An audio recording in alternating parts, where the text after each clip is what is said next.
आपको भी मालूम होगा कि जो अभी जमशेदपुर के न्यूज़पेपर और न्यूज़ चैनलों का हेडलाइन रहा आज का कि कांदड़बेड़ा NH-33 के पास जो सीताराम डेरा के भुइयाडीह के जो मशहूर प्लाईवुड कारोबारी रवि अग्रवाल की पत्नी स्वीटी अग्रवाल का जो गोली मार करके हत्या कर दी गई। हालांकि गोली तो रवि अग्रवाल को लगनी थी, लेकिन उनका तबीयत ख़राब था और वो जैसे ही कार से उल्टी करने के लिए अपना मुंडी बाहर निकालते हैं और उसी समय अपराधी उन पर हमला कर देते हैं और बाई मिस्टेकली वो गोली जो है उनकी बगल सीट पर बैठी हुई पत्नी को जाकर लग जाती है। एक बहुत ही दुखद घटना है कि इस तरह का जो है किसी के साथ अगर घटता है। सोच सकते हैं कि इस घटना को अंजाम देने में जो अपराधी थे उन लोगों का मतलब कितना उन लोगों को कॉन्फिडेंस, कितना उन लोगों का मंसूबा और कितने वो लोग शातिर थे कि घटना को अंजाम देने के बाद वे लोग रंगदारी का जो मांग बाकायदा लिखित पेपर उनके कार पर टांग देते हैं। तो एक कहीं ना कहीं एक साफ तौर पर एक इंडिकेशन है कि इस वारदात को अंजाम देने वाले लोग कोई नए खिलाड़ी नहीं हैं और वे लोग काफ़ी मजे हुए खिलाड़ी हैं जिन्होंने इन वारदात को अंजाम दिया। और इसमें एक बात और भी निकल कर के बाहर आई कि रवि अग्रवाल को पहले से अंदेशा था कि उनके साथ इस तरह की घटनाएं हो सकती है, क्योंकि 22 तारीख को भी उन्होंने इस रंगदारी मांगे जाने का कॉल का शिकायत जो है पुलिस से आज भी बताए हैं और पहले भी इसका बाकायदा उनके पिता जो RK अग्रवाल है उन्होंने भी सीताराम डेरा थाना जो नज़दीकी थाना है उनका वहाँ पर किए थे। लेकिन उसके बाद कितनी उसके कंप्लेन के ऊपर कार्रवाई हुई और क्या कहाँ तक उस कंप्लेन के ऊपर गौर किया गया, ये तो SSP ने जांच करने का आदेश दे दिया है। लेकिन सबसे बड़ा अभी फ़िलहाल ये सवाल है लोगों के मन में कि पुलिस के हाथ अभी भी फ़िलहाल खाली है, क्योंकि अपराधियों ने अपना काम करने के बाद फिर वहाँ से वो निकल गए और कोई चश्मदीद भी ऐसा कोई दिखा नहीं है जो इस वारदात का सारा बयां कर सके। फ़िलहाल पुलिस के पास सबसे बड़ी चुनौती उन अपराधियों के पास पहुंचने की है, उन अपराधियों का पता लगाने की है कि किन लोगों ने इस तरह का घिनौना अपराध, इस तरह का जो है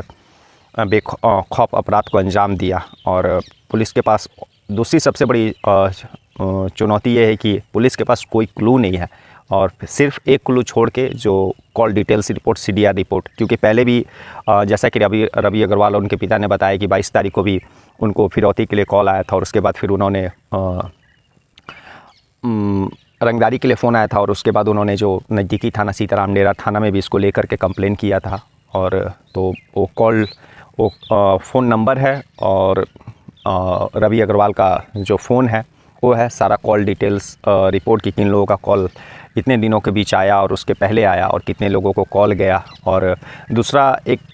CDR से ही रिलेटेड है कि पुलिस जब कभी ब्लैंक पॉइंट पे पहुंचती है जहां पर एकदम कुछ पुलिस को जब नहीं मिलता है तो एक पुलिस जो है मोबाइल टावर का सहारा लेती है कि उस एरिया जहां पर घटना वारदात को अंजाम दी जाती है वहां का उस एरिया का मोबाइल टावर से उस पर्टिकुलर टाइम में कितने फ़ोन नंबर एक्टिव थे, कितने फ़ोन नंबर से कॉल आया, कहाँ गया फ़ोन और कितने लोगों को उस समय फ़ोन आए, उसके थ्रू पुलिस कातिलों तक पहुंचने का प्रयास करती है, जो कि इस केस में भी पुलिस ज़रूर करेगी। और पुलिस के पास आई थिंक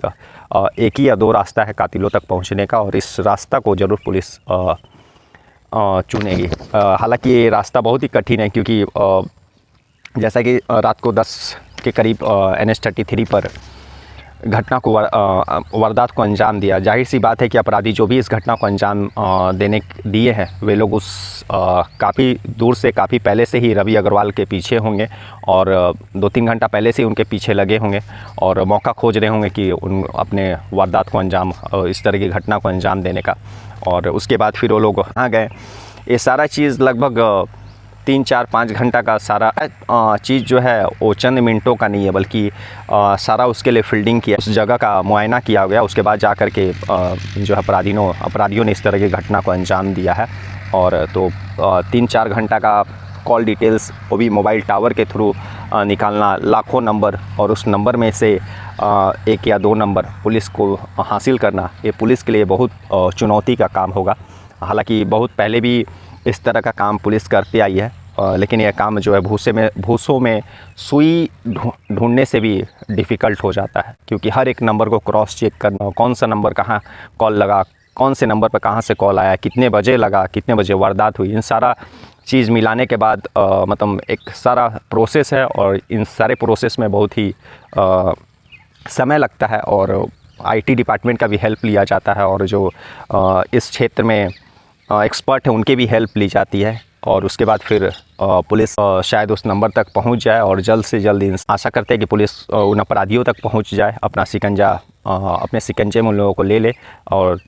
जिन्होंने इस तरह की घटना को अंजाम दिया है उसका खुलासा हो जाए। तो आज का दिन जो है जमशेदपुर के लिए बहुत ही एक दुखद घटना के साथ शुरुआत हुई, जो कि रात में एक कारोबारी की पत्नी की हत्या के साथ न्यूज़ के साथ शुरू हुई। तो आशा करते हैं कि पुलिस जल्द से जल्द उन अपराधियों को अपने शिकंजे में लेगी, और ताकि जो इस तरह के वारदात को अंजाम दे रहे हैं बेखौफ, उनके दिल में पुलिस को लेकर के, कानून को लेकर के एक डर पैदा होगा।